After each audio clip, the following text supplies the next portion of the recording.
Welcome once again to Commander by Danon. Earlier this month, Wizards of the Coast revealed this card, as well as an announcement. Pride Month is coming, and to celebrate, Wizards will be hosting a special Commander event where you can partner two commanders that don't normally have partner. I love this idea, and I love the art for Gilded Lotus. So to help us prepare for this event, I've put together this deck. Our commanders, Teysa Karlov and Tatyova Benthic Druid. Because this deck would be illegal outside of this one upcoming event, I wanted to make sure that it was a budget build. So we're keeping the deck to under $100. Also, and I know it's annoying to keep hearing this, but statistically if I don't ask you to like and subscribe, the video gets fewer subscribers. Tatyova Benthic Druid is a 5-mana 3/3 legendary Merfolk Druid with a landfall trigger. Whenever a land enters the battlefield under our control, we gain 1 life and draw a card. Teysa Karlov is a 4-mana 2/4 legendary human advisor who makes it so that if a creature dying causes a triggered ability of a permanent we control to trigger, that ability triggers an additional time. Additionally, creature tokens we control have vigilance and lifelink. Okay, so we care about token creatures, we care about creatures dying, and we care about landfall.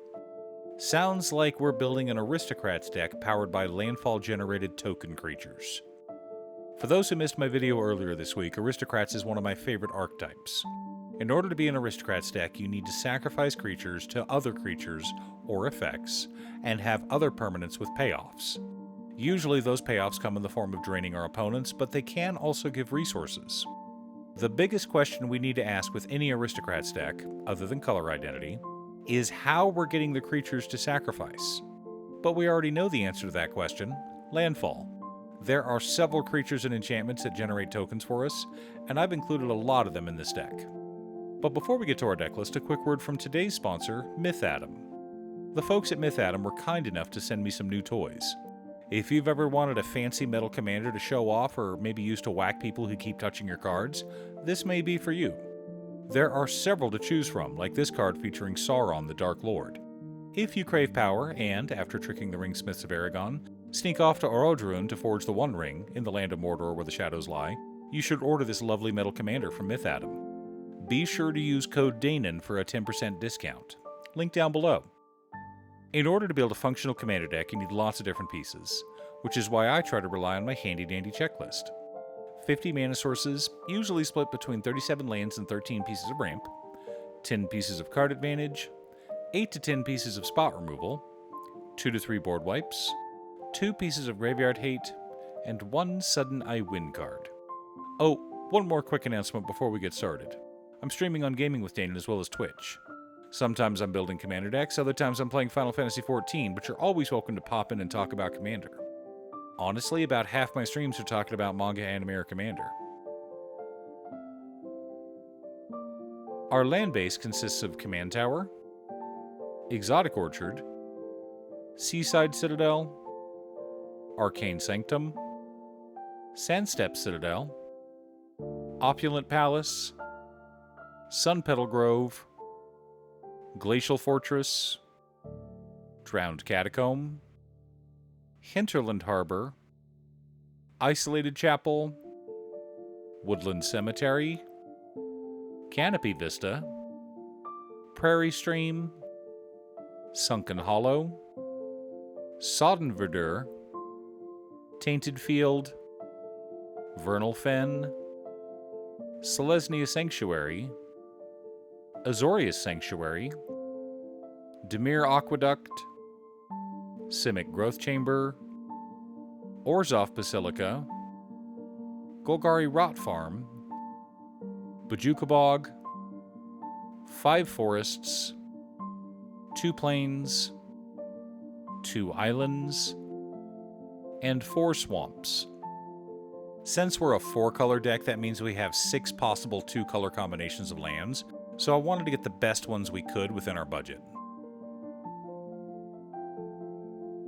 For mana ramp, we're running Tireless Provisioner, Pitiless Plunderer, Soul Ring, Arcane Signet, Chromatic Lantern, Sakura Tribe Elder, 3 Visits, Farseek, Rampant Growth, Nature's Lore, Cultivate, Migration Path, and Sky Shroud Claim.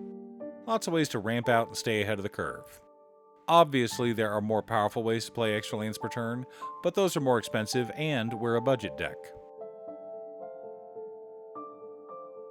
Our card advantage package consists of Tireless Tracker, Retreat to Coral Helm, Emeria Shepherd, Skull Clamp, Moldervine Reclamation, Deadly Dispute, Village Rites, Corrupted Conviction, Liliana Dreadhorde General, and AC Tyrant of Gyre Strait.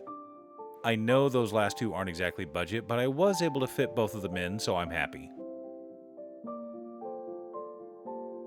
For interaction and spot removal, we've got Negate, Assassin's Trophy, Counterspell, Generous Gift, Beast Within, Dovin's Veto, Commit Memory, Disenchant, Swords to Plowshares, and Path to Exile.